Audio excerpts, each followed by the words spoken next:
Chapter 4. The Vikings in the Frankish Empire to the founding of Normandy (911). The years from 850 to 865 were perhaps the most unhappy in the whole history of the sufferings of the Frankish Empire under Viking attack. The Danes now took up more or less permanent quarters, often strongly fortified on the Scheldt, the Somme, the Seine, the Loire and the Garonne, while Utrecht, Ghent, Amiens, Paris, Chartres, Tours, Blois, Orléans, Poitiers, Limoges, Bordeaux and many other towns and cities were sacked, often more than once. When Hroerekr obtained from the young Hárekr of Denmark a concession of certain districts between the Eider and the sea, he gave trouble in that direction and sailed up the Elbe and the Weser alike. His nephew Guðröðr was in occupation of Flanders and the lower valley of the Scheldt. Besides these Viking leaders who were active in the Low Countries, we have the names of several others who were busy in France itself. The most famous of these were the sons of Ragnar Lothbrok. Berno, who first appeared on the Seine in 855, was Björn Ironside, while it is quite possible that the Sidroc who accompanied him was Sigurd Snake Eye, another son of that famous leader. With Björn, at least according to Norman tradition, came Hastingus (Old Norse Hásteinn), his foster father. Hásteinn was destined to a long and active career. We first hear of him in the annals of 866 when he appeared on the Loire, and it was he who was one of the chief leaders in the great Danish invasion of England in 892-4. The sudden appearance of these leaders was undoubtedly due, as suggested in the previous chapter, to the turn of events in Denmark at this time. During the year of the Revolution, 854, no attacks were made on France at all, and then immediately after came a flood of invaders. The Seine was never free from 855 to 62 and the Loire district was little better off. The troubled and desolate condition of the country may be judged from the numerous royal decrees commending those who had been driven from their land to the protection of those with whom they had taken refuge and exempting them from payment of the usual taxes. Many even deserted their Christian faith and became worshippers of the gods of the heathen. The difficulties of Charles the Bald were greatly increased by succession troubles both in Brittany and Aquitaine. Now one, now another claimant allied himself with the Northmen, and Charles himself was often an offender in this respect. He initiated the disastrous policy of buying off attack by the payment of large sums of what in England would have been called Danegeld. In 859 occurred an incident which throws a curious light on the condition of the country. The peasants between the Seine and the Loire rose of their own accord and attacked the Danes in the Seine valley. It is not quite clear what followed, but the rising was a failure, and possibly it was crushed by the Frankish nobles themselves, who feared anything in the nature of a popular rising made without reference to their own authority. In any case, the incident bears witness to a lack of proper leadership by the nobles. After the year 865 the tide of invasion set from France towards England. These were the years of Alfred's great struggle, and Danish efforts were concentrated on the attempt to reduce that monarch to submission. The Franks themselves had begun to realise the necessity of more carefully organised resistance. They began building fortified bridges across the rivers at certain points in order to stop the passage of Viking ships, and they also fortified several of their towns and cities, thus giving perhaps a hint for the policy later adopted in England by Edward the Elder. Probably the Franks were not above taking lessons from their enemies in the matter of fortification, for the latter had already shown themselves approved masters of the art in such fortified camps as that of Jeufosse on the Seine. In another way also had the Danes showed themselves ready to adapt themselves to new fighting conditions. Not only did they build forts, but we hear of them as mounted, and henceforward horses played an important part in their equipment both in France and England. During these years the Vikings made one notable expedition far beyond the ordinary range of their activity. Starting from the Seine in 859 under the leadership of Björn and Hásteinn, they sailed round the Iberian Peninsula through the Straits of Gibraltar. They landed in Morocco and carried off prisoners many of the Moors, or Blue Men as they called them. Some of these found their way to Ireland and are mentioned in certain Irish annals of the period. After fresh attacks on Spain they sailed to the Balearic Isles and Roussillon, which they penetrated as far as Arles-sur-Tech. They wintered in the island of Camargue in the Rhone delta, and they raided the old Roman cities of Provence and sailed up the Rhone itself as far as Valence. In the spring of the next year they sailed to Italy. They captured Pisa and Luna at the mouth of the Magra, the latter being taken by a clever stratagem. Hásteinn feigned himself sick unto death and was baptised by the Bishop of Luna during a truce. Then news came that Hásteinn was dead, and the Vikings asked Christian burial for him. Permission was given and a mock funeral procession entered the city. It was in reality a band of armed men in disguise, and the city was soon captured. The real aim of the Vikings in this campaign was the capture of Rome with its mighty treasures, but for some reason unknown they made no advance further south. Scandinavian tradition said it was because they mistook Luna for Rome and thought their work already done. Sailing back through the Straits of Gibraltar they returned to Brittany in 862. The Vikings had now almost encircled Europe with their attacks, for it was in the year 865 that the Swedish Rus (Russians) laid siege to Constantinople. When Alfred secured a definite peace with the Danes in 878, those who were averse to settling permanently returned to their old roving life. They made their way up the Somme and the Scheldt, and their progress was not stopped by a brilliant victory gained by the young Louis III in June 881 at Saucourt near the Somme, a victory which is celebrated in the famous Ludwigslied. During the same years another Viking host invaded Saxony, winning a decisive victory over Duke Bruno on the Lüneburg heath. After their defeat at Saucourt, the main body of the Danes made their way to Elsloo on the Meuse, whence they ravaged the Meuse, Rhine and Moselle districts, plundering Cologne, Bonn, Koblenz, Aachen, Treves and Metz. So alarmed was the Emperor Charles the Fat that he entered into negotiations with the Danish king Guðröðr, who was with the forces at Elsloo.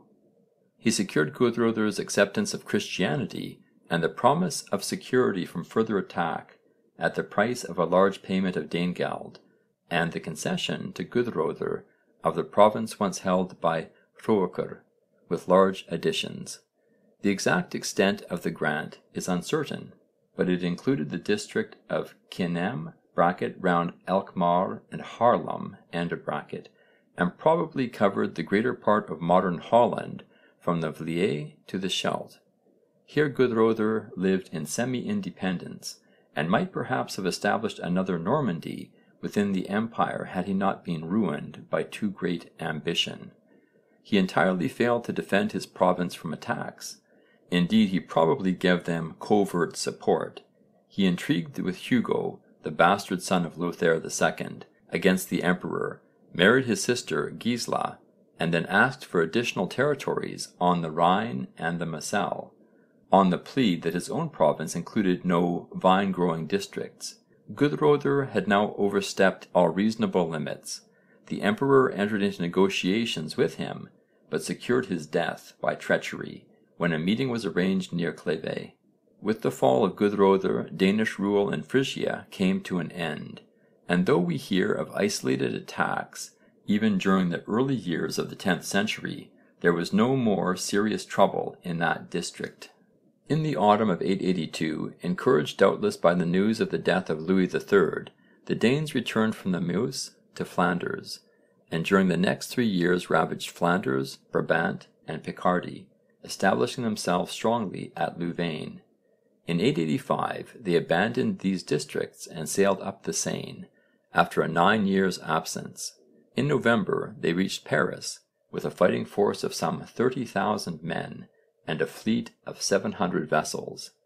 The passage up the river was stopped by fortified bridges, and the besiegers were fortunate in having as leader two men of great ability and courage, first Gauzelin, abbot of St Germain's, and later Count Odo of Paris.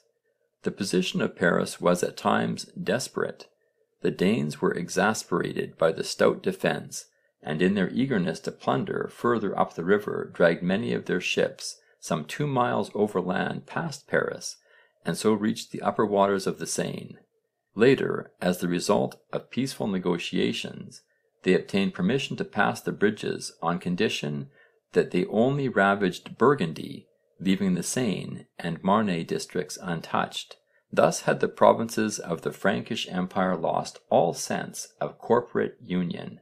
The Danes soon made their way as far west as Verdun. Here, however, they were disastrously routed by Odo, now king of the West Franks (June 888), and in the next year they finally abandoned the siege of Paris, making their way to Brittany. In Brittany they found another army already busy. The Bretons had won a great victory in the autumn of 888 when only 400 out of some 15,000 Danes made their way back to their fleet. The great Here from the Seine now joined forces with the remnants of this army, but proved powerless against Duke Alan, and some returned to Flanders in 890, while Hásteinn with the rest sailed to the Somme. The Danes in Flanders were defeated by Arnulf (afterwards emperor) on the Dyle near Louvain in 891, but it had no great effect, for soon after we find them again as far east as Bonn.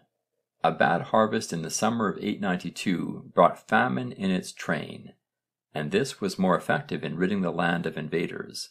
In the autumn of the year the whole army, horses and all, crossed in one passage in some 250 ships from Boulogne to the mouth of the Limen in Kent, and, shortly after, Hásteinn with a fleet of 80 ships left the Somme and sailed to Milton in North Kent.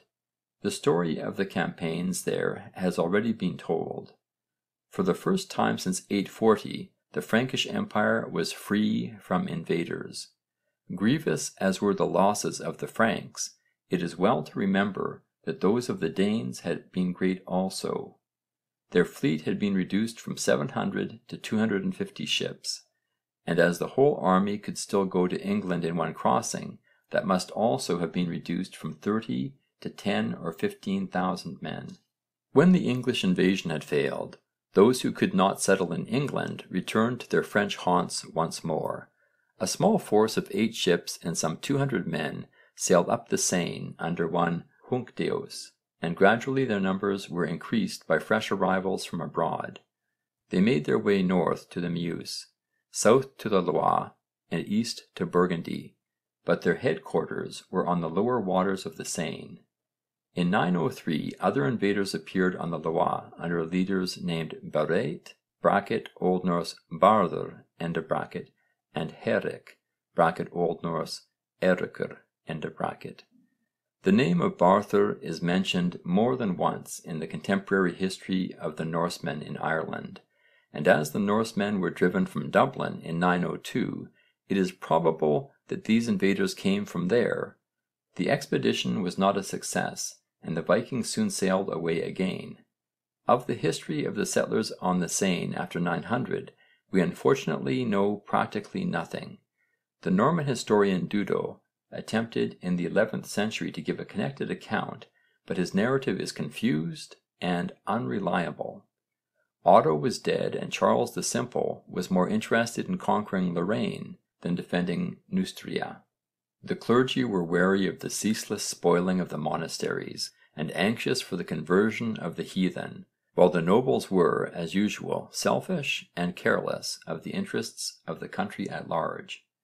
The Northmen made no great expeditions between 900 and 910, but maintained a steady hold on the lower Seine and the districts of Bessin and Cotentin. They could not extend their territories, and the Franks could not drive them from the Seine. At length, largely through the intervention of the clergy, a meeting was arranged between Charles and the Viking leader Rollo, at St Clair-sur-Epte before the end of 911. Here the province later known as Normandy (including the counties of Rouen, Lisieux, Évreux and the district between the rivers Bresle and Epte and the sea) was given to Rollo and his followers as a beneficium on condition that he defended the kingdom against attack and himself accepted Christianity. The Danes now formed a definite part of the Frankish kingdom and occupied a position analogous to that of their countrymen in East Anglia, Northumbria and Mercia in England, except that the latter, after a period of freedom, had in course of time to pass definitely under English rule. The story of the foundation of Normandy is obscure. Still more obscure is the origin and history of the leader of the Northmen at this time. Norse tradition as given by Snorri Sturluson makes Rollo to be one Hrolfr, son of Rögnvaldr, Earl of MAWER, who was exiled by Harold Fairhair and led a Viking life in the west. Norman tradition as found in Dudo made him out the son of a great noble in Denmark who was expelled by the king and later went to England, Frisia and northern France. Dudo's account of the founding of Normandy is so full of errors clearly proven that little reliance can be placed on his story of the origin of Rollo. The Heimskringla tradition was recorded much later, but is probably more trustworthy, and it would be no strange thing to find a man of Norse birth leading a Danish host. Ragnar Lothbrok and his sons were Norsemen by family, but they appear for the most part as leaders of Danes. How Rollo came to be the leader of the Danes in France, and what his previous career had been, must remain an unsolved mystery. His name is not mentioned apart from the settlement of Normandy. The Normans continued to ravage Brittany without any interruption, and they were soon granted the further districts of Bayeux, Siez, Avranches and Coutances, which made Brittany and Normandy conterminous. End of chapter 4. Chapter 5. The Vikings in Ireland to the Battle of Clontarf (1014). In the history of the Vikings in Ireland we have seen how the attempt made by Turges to bring all Ireland under one ruler came to naught by his death in 845. At first this seems to have thrown the Norsemen into confusion and we hear of a series of defeats. Then in 849 the invasions developed a new phase. Hitherto, while the Irish had been weakened by much internecine warfare, their enemies had worked with one mind and heart. Now we read of a naval expedition of 70 of the foreigners coming to exercise power over the foreigners who were before them, so that they disturbed all Ireland afterwards. This means that the Danes were now taking an active part in the invasions of Ireland, and we soon find them disputing the supremacy with the earlier Norse settlers.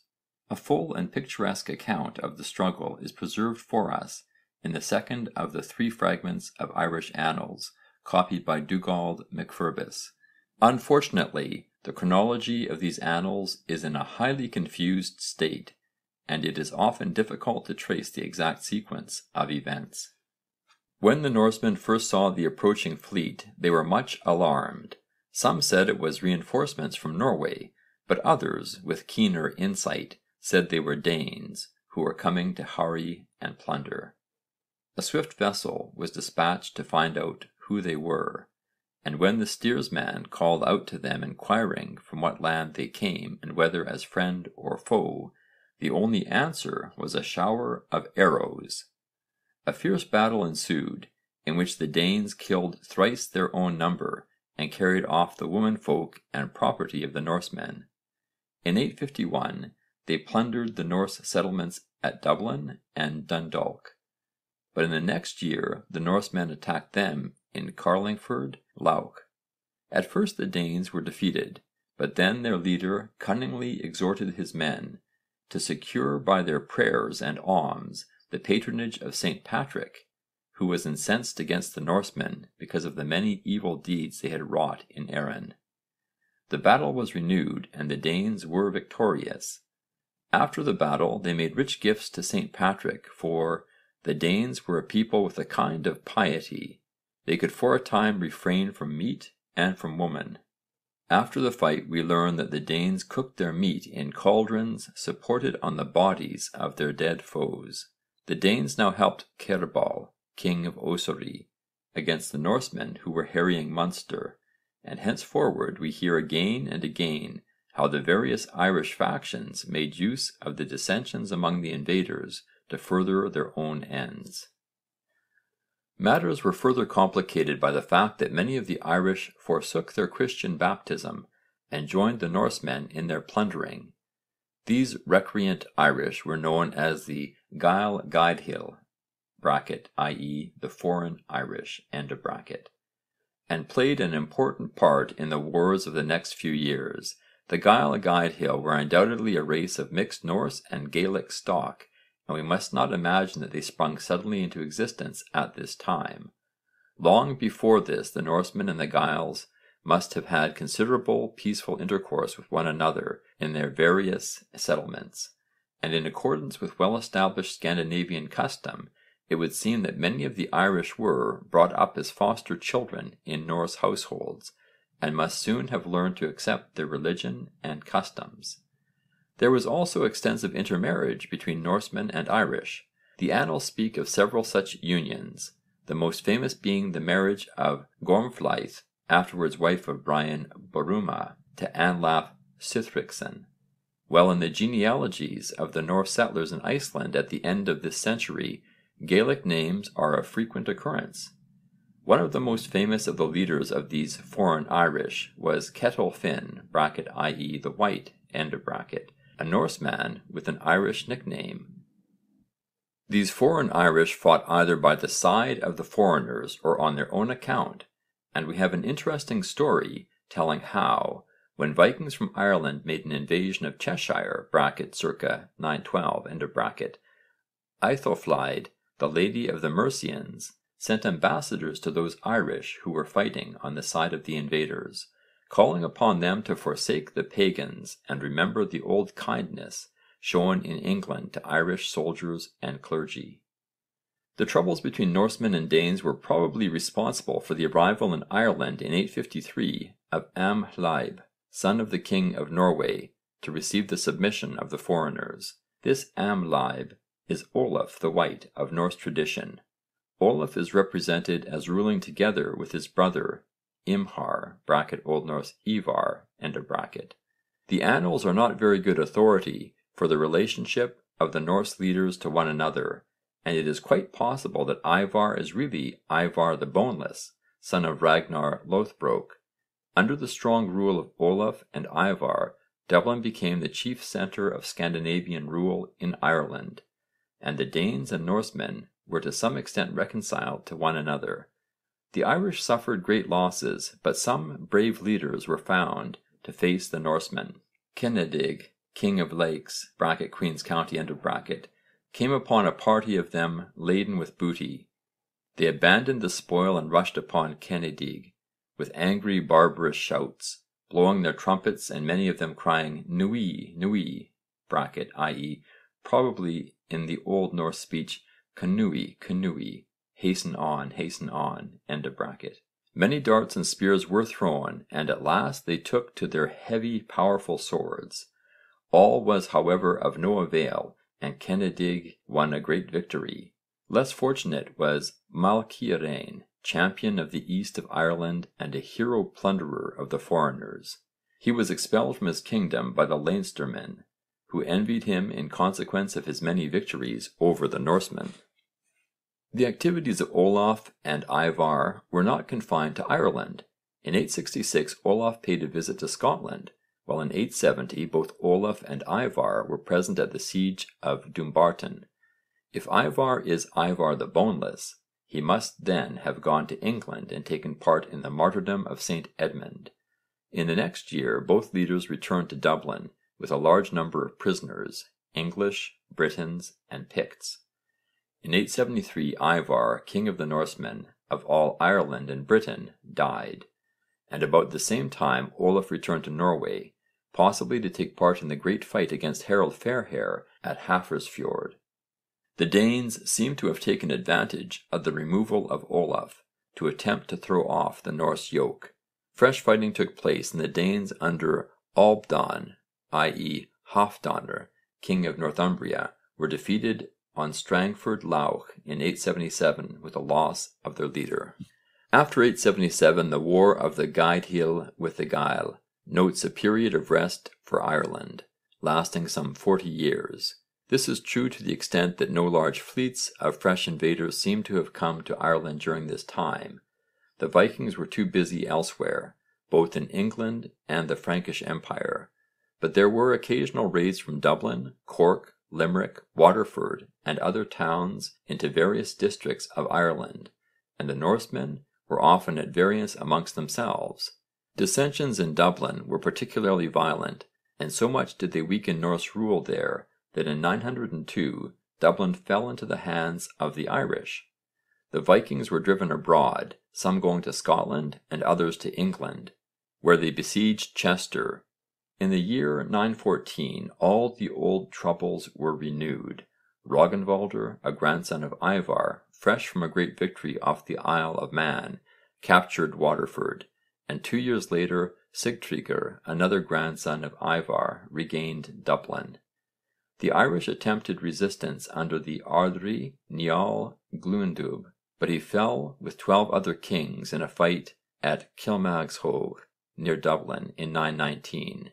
During the next 50 years Ireland was a prey to ceaseless attacks by Norwegians and Danes alike. Towards the close of the 9th century Limerick had become a stronghold of the Norsemen in the west, and from there they made their way up the Shannon into the heart of the country. Cork was settled in the early years of the 10th century chiefly by Danes, and from there all Munster was open to attack. Waterford and Wexford, which stood as a rule in close connection with Dublin, served as centres of attack against Leinster. The Irish made a stout resistance under able leaders and Dublin was destroyed more than once. First among these leaders stands Muirchertach of the Leather Cloaks, son of Niall Glundubh, a hero who came forward about the year 926. His activities were unceasing.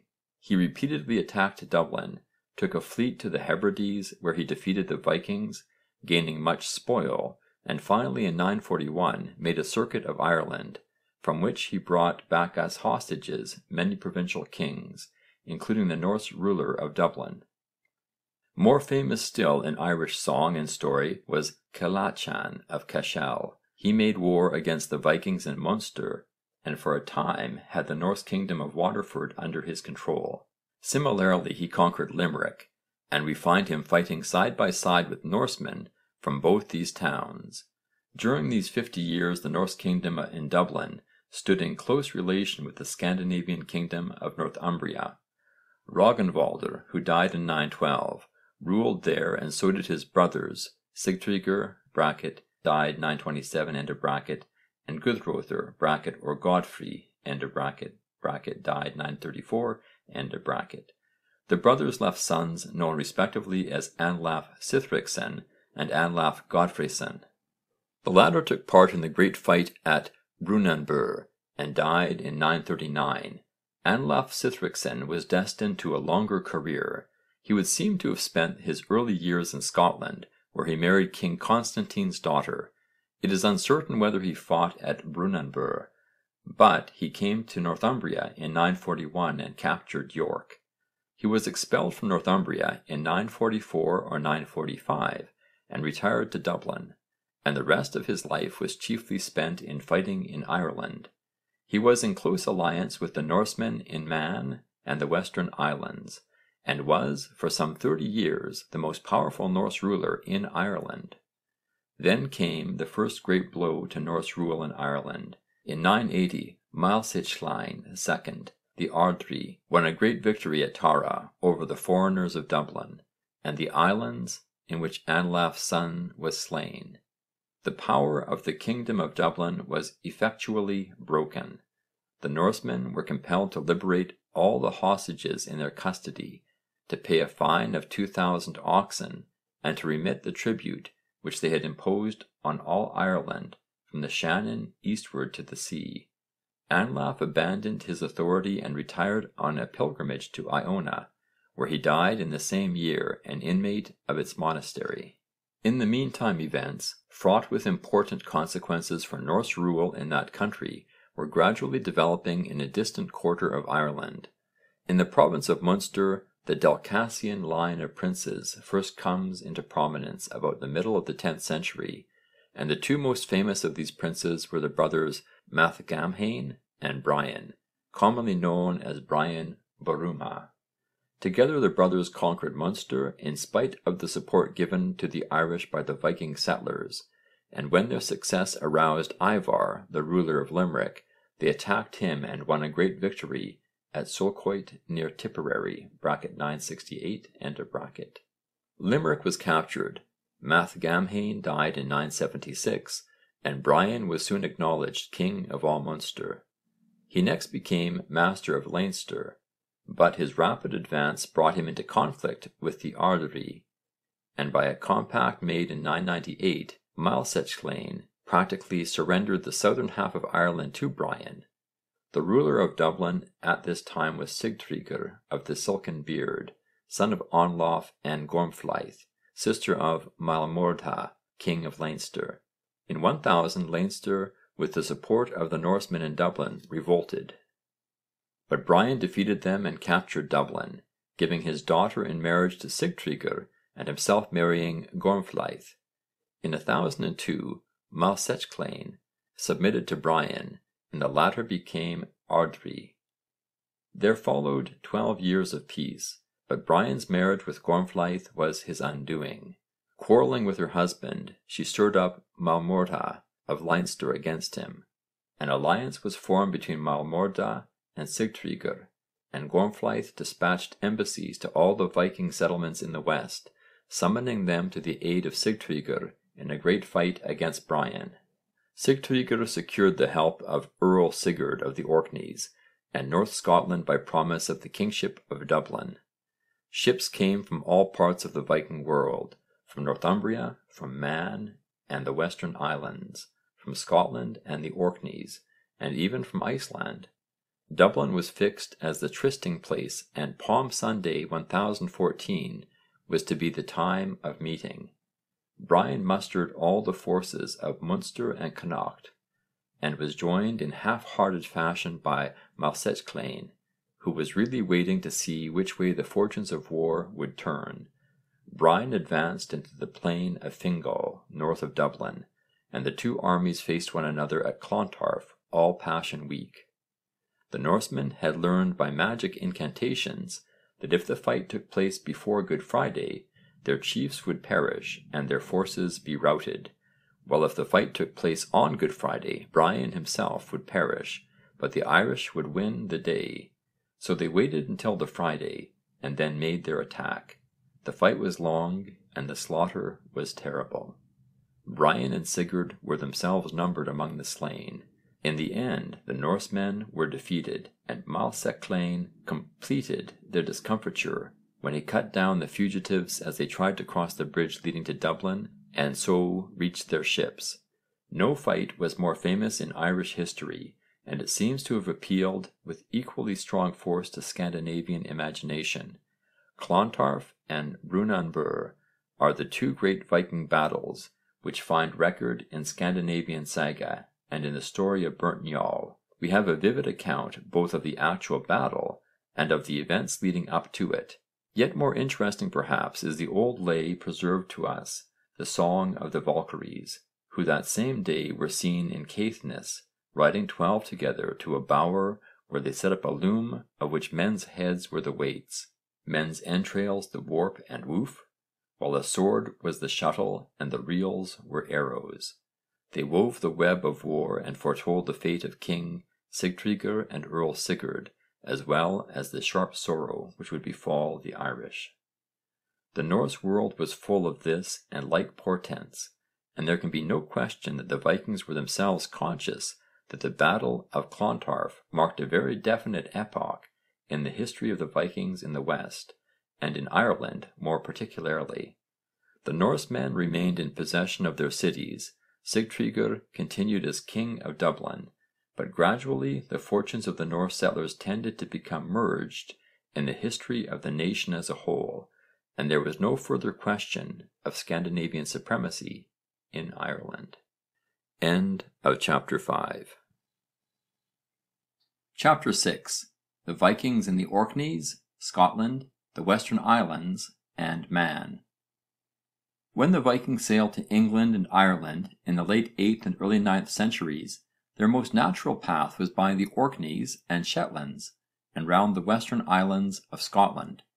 We have seen how early they formed settlements in the Shetlands, and they soon reached the Orkneys and the Hebrides.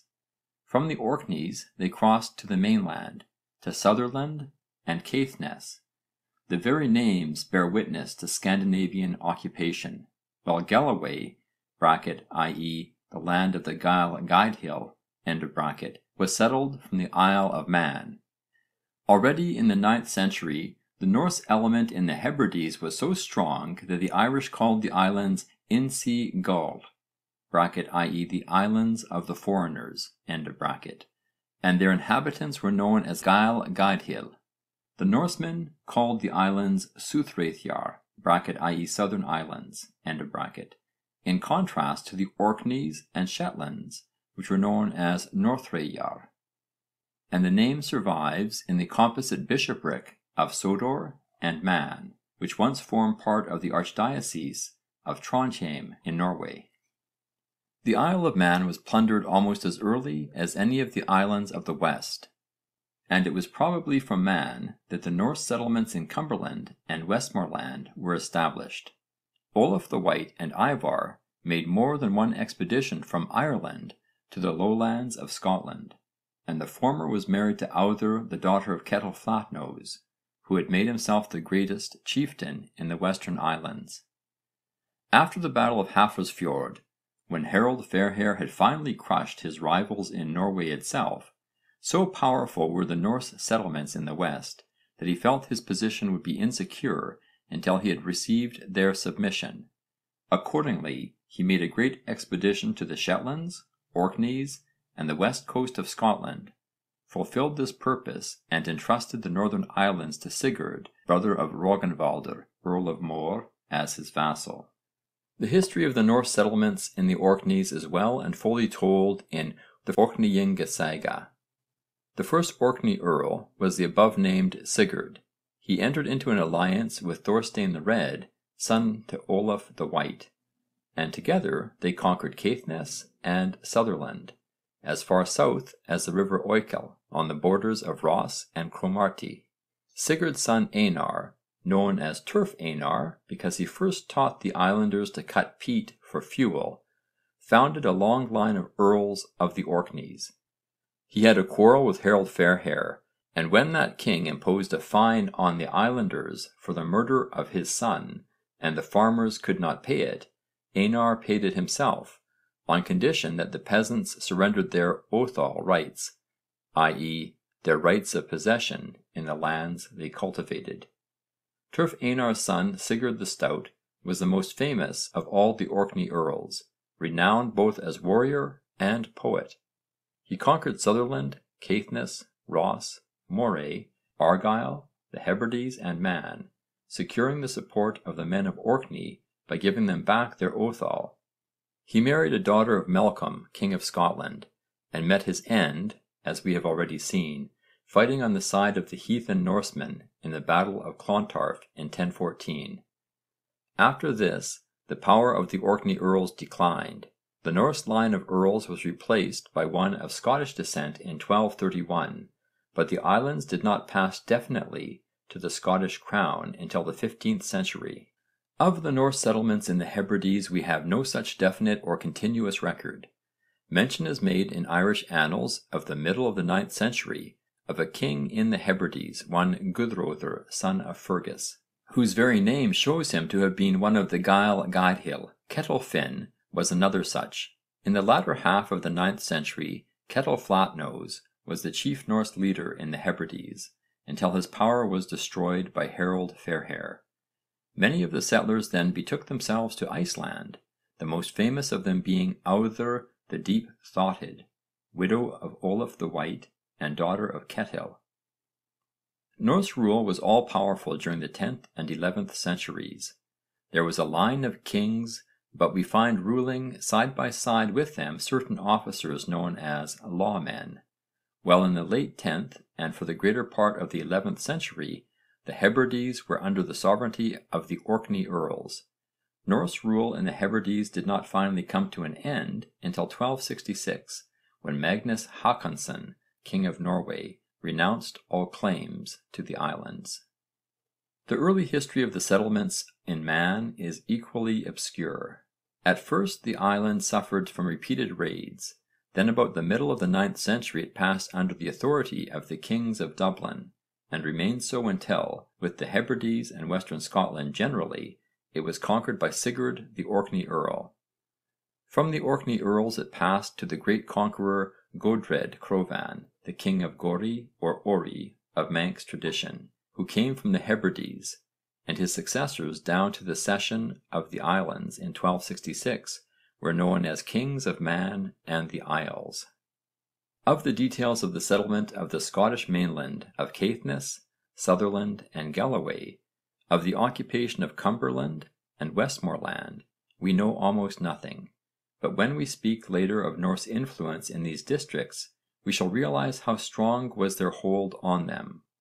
Our knowledge of the Norse occupation of Man and the islands is somewhat scanty in detail, but there can be no question that their settlements in lands, often closely resembling in physical features their own home country, were of the highest importance.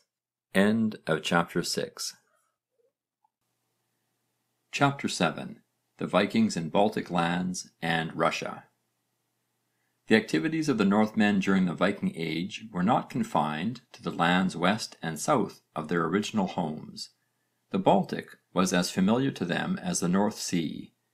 To go East Viking was almost as common as to go West Viking, and Scandinavian settlements were founded on the shores of the Baltic and far inland along the great waterways leading into the heart of Russia. As was to be expected from their geographical position, it was the Danes and Swedes rather than Norwegians who were active in Baltic lands, the Danes settling chiefly on the Pomeranian coast among the Wends, while the Swedes occupied lands further east and founded the Scandinavian kingdom of Russia. Already in the early years of the 9th century we find the Danish king Guðröðr now making war against his Slavonic neighbours in Mecklenburg-Schwerin, now intriguing with them against the emperor. Mention is made of more than one town on the southern coast of the Baltic bearing an essentially Scandinavian name, pointing to the existence of extensive settlements. Interesting evidence of this eastward movement is also to be found in the life of St Ansgar. There we learn how, soon after 830, a Danish fleet captured a city in the land of the Slavs with great riches, and we hear in 853 how the Swedes were endeavouring to reconquer Kurland, which had been under their rule, but had now thrown off the yoke and fallen a prey to a fleet of Danish Vikings, possibly the one just mentioned. St Ansgar himself undertook the education of many Wendish youths who had been entrusted to him. This and other evidence prepare us for the establishment in the 10th century of the most characteristic of all Viking settlements, that of Jómsborg on the island of Wollin at the mouth of the Oder. According to tradition, King Gorm the Old conquered a great kingdom in Wendland, but it was to his son Harold Bluetooth that the definite foundation of Jómsborg was ascribed. For many years there had been an important trading centre at Julin on the island of Wollin, where traders from Scandinavia, Saxony, Russia and many other lands met together to take part in the rich trade between north and south, east and west, which passed through Julin, standing as it did on one of the great waterways of Central Europe. Large finds of Byzantine and Arabic coins bear witness to the extensive trade with Greece and the Orient which passed through Julin, while the Silberberg on which Jómsborg once stood is so called from the number of silver coins from Frisia, Lorraine, Bavaria and England which have been found there. It was no doubt in the hope of securing some fuller share in this trade that Harold established the great fortress of Jómsborg and entrusted its defence to a warrior community on whom he imposed the strictest rules of organisation.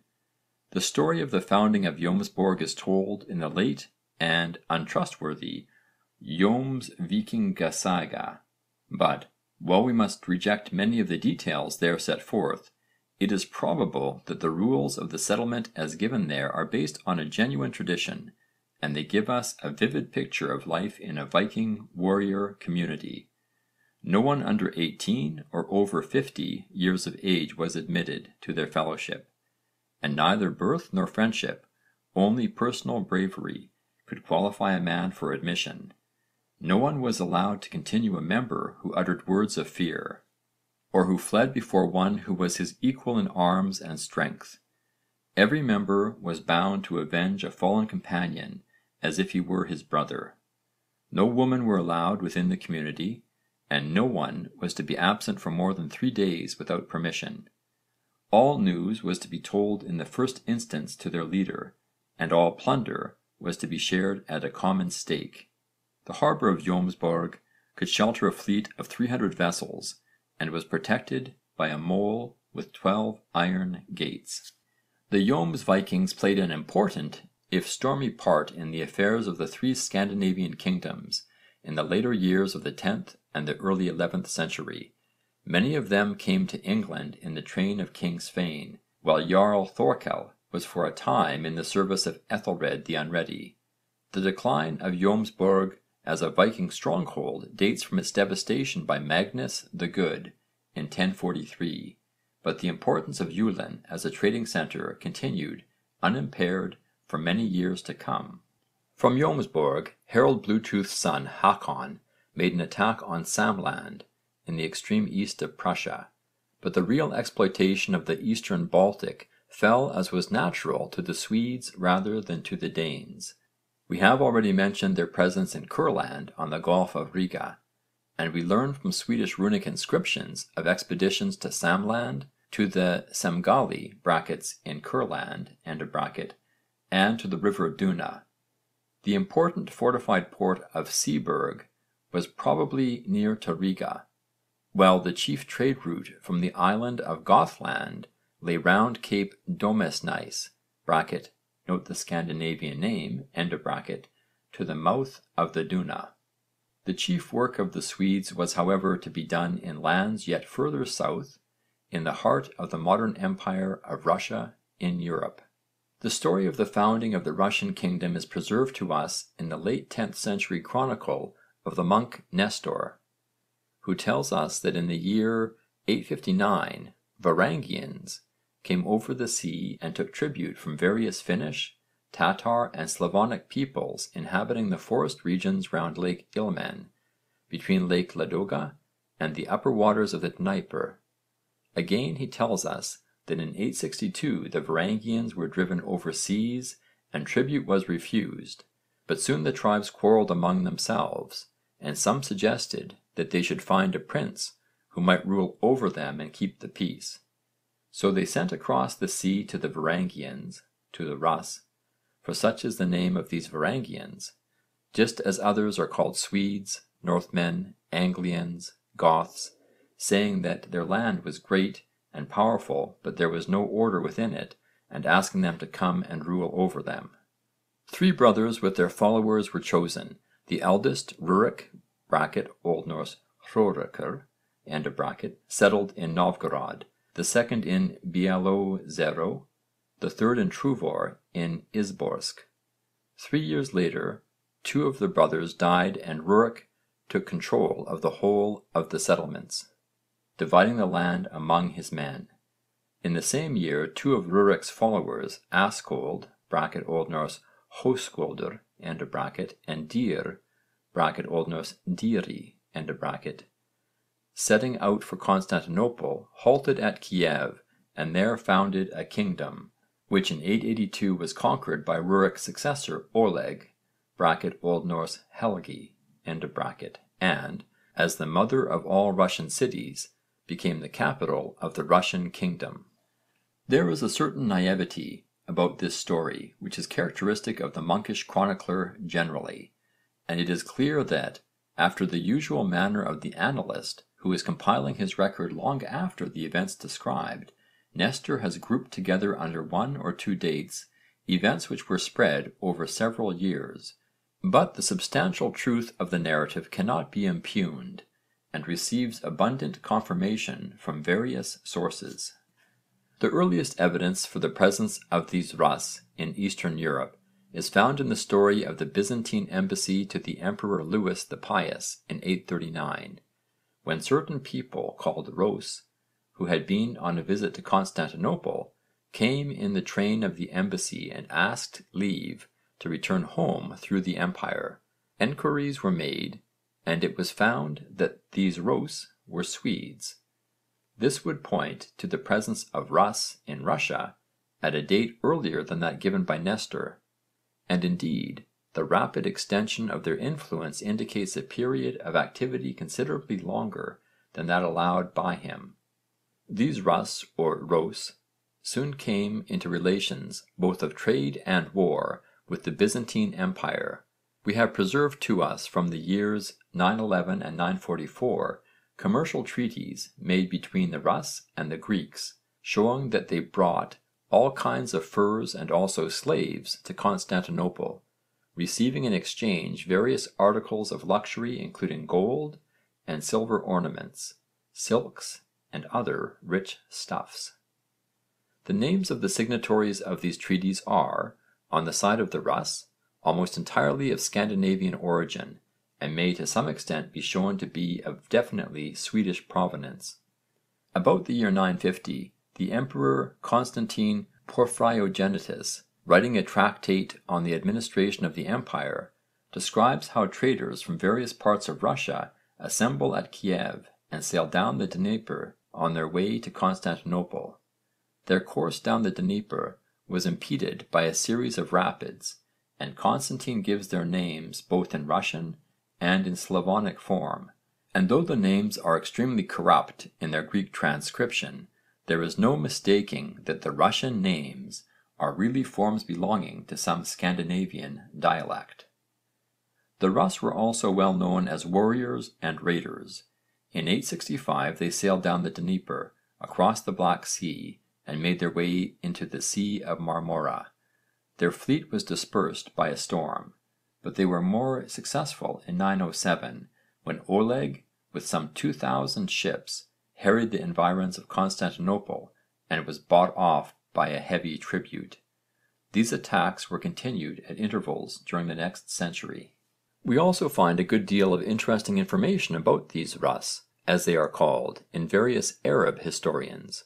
We hear how they sailed their vessels down the chief waterways and had such a firm hold on the Black Sea that by the year 900 it was already known as the Russian Sea. Often they dragged their vessels overland from one stream to another, and thus they made their way from the upper waters of the Don down the Volga to the Caspian Sea. But not only do we have a description of their journeyings, we also learn a good deal of their customs and habits. And though at times the information given is open to suspicion, archaeological research tends to confirm the statements of these historians and to show that the civilisation of the Rus closely resembled that of the Scandinavian peoples generally in the Viking Age. The identification of the ancient Rus with the Swedes was long and hotly contested by Slavonic patriots, but there is now a general consensus of opinion that the evidence for it is too strong to be overthrown. Not only have we the evidence given above, but also the very names Rus and Varangian can be satisfactorily explained only on this theory. The name Rus is the Slavonic Ros, the Greek, and Rus, the Arabic form of the Finnish name for Sweden, viz. Ruotsi. This name was originally derived from Rother or Rothen, the name of certain districts of Uppland and Östergötland, whose inhabitants were known as Rodskarlar or Rodsmine. The Finns had early come into relation with the Swedes, and they used the name of those people with whom they were in earliest and most intimate contact for the whole Swedish nationality. When these Swedes settled in Russia, the Finns applied the same term to the new colonists, and the term came to be adopted later into the various Slavonic dialects. We are most familiar with the term Varangian or Variag, to use the Slavonic form, as applied to the famous guard of the Byzantine emperors, which seems to have been formed in the latter half of the 10th century and was largely composed of Norwegian, Icelandic and Swedish recruits. In Russian and Arabic historians, on the other hand, the term is used rather in an ethnographic or geographic sense. We have seen that it was thus used by Nestor, and similarly we find the Baltic commonly spoken of as the Varangian Sea, both in Russian and in Arabic records. All the evidence tends to show that this was the earlier sense of the term, and we find it gradually displacing the term Rus, even in Byzantine historians. The word itself is of Scandinavian origin and means those who are bound together by a pledge. The theory which best explains its various uses is that put forward by Dr. Wilhelm Thomsen, viz. That it originated among the Northmen who settled in Russia, i.e. among the ancient Rus, and that under that term they denoted those people west of the Baltic who were related to them by nationality. From the Rus the word passed into the Slavonic language as Variag, into the Greek as barangoi, where it was often used in the restricted sense of members of the imperial guard largely recruited from this nation, and into the Arabic as varank. Dr. Thomsen adduces two happy parallels for the somewhat remarkable history of the terms Russian and Varangian. The term Russian came to be used as their own name by the Slavonic peoples, who were once ruled over by the Rus, in much the same way the term Frankish or French was adopted by the Gaulish population of France from its Germanic conquerors. The term Varangian, ultimately the name for a nation or group of nations, came to be used of a military force once largely recruited from those nations, much in the same way as the term Swiss was applied to the papal guard long after that guard had ceased to be recruited from the Swiss nation exclusively. The belief in the Scandinavian origin of the Rus is amply supported by archaeological evidence. The large number of Arabic coins found in Sweden, more especially in Gothland, and in Russia itself points to an extensive trade with the Orient, whose route lay chiefly to the east of the Caspian Sea and then along the valley of the Volga. The dates of the coins point to the years between 850 and 1000 as those of most active intercourse with the East. Equally interesting is the large number of Western coins, more especially Anglo-Saxon pennies and skyats, which have been found in Russia. They probably represent portions of our Danegeld, which had come into the hands of the Swedes, either in trade or war. Viking brooches of the characteristic oval shape with the familiar zoomorphic ornamentation have been found in Western Russia, and one stone with a runic inscription belonging to the 11th century and showing evidence of connection with Gothland has been found in a burial mound in Berezan, an island at the mouth of the Dnieper. Professor Braun says that no others have been found because of the rarity of suitable stone. How long the Rus maintained their distinctively Scandinavian nationality it is difficult to determine.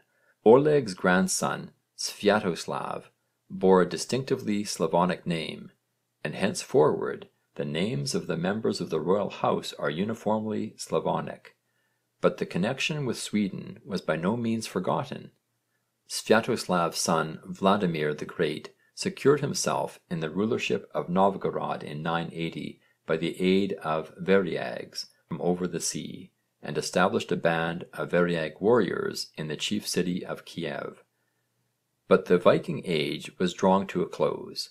Variag auxiliaries are mentioned for the last time in 1043, and it is probable that by the middle of the 11th century the Scandinavian settlers had been almost completely Slavonicised. Of their permanent influence on the Russian people and on Russian institutions it is, in the present state of our knowledge, almost impossible to speak. Attempts have been made to distinguish Scandinavian elements in the old Russian law and language, but with no very definite results, and we must content ourselves with the knowledge that the Vikings were all powerful in western and southern Russia during the greater part of 2 centuries, carrying on an extensive trade with the east, establishing Novgorod, the new town, on the Volga under the name Holmgarðr, and founding a dynasty which ruled in Kiev and became a considerable power in Eastern Europe, negotiating on terms of equality with the Byzantine emperors. Mention has already been made more than once of the way in which the Northmen entered the service of the emperors of Constantinople, or Miklagarðr, the great city, as they called it. From here they visited all parts of the Mediterranean. When Harold Hardrada was in the service of the emperor he sailed through the Grecian archipelago to Sicily and Africa. There he stayed several years, conquering some 80 cities for his master and gaining rich treasures for himself. One interesting memorial of these journeys still remains to us. At the entrance to the arsenal in Venice stands a marble lion brought from Athens in 1687. Formerly it stood at the harbour of the Piraeus, known thence as the Porto Leone. On the sides of the lion are carved 2 long runic inscriptions arranged in snake-like bands. The runes are too much worn to be deciphered, but they are unquestionably of Scandinavian origin, and the snake bands closely resemble those that may be seen on certain runic stones in Sweden. The carving was probably done by Swedes from Uppland about the middle of the 10th century. One can hardly imagine a more striking illustration of the extent and importance of the Viking movement in Europe. End of chapter 7.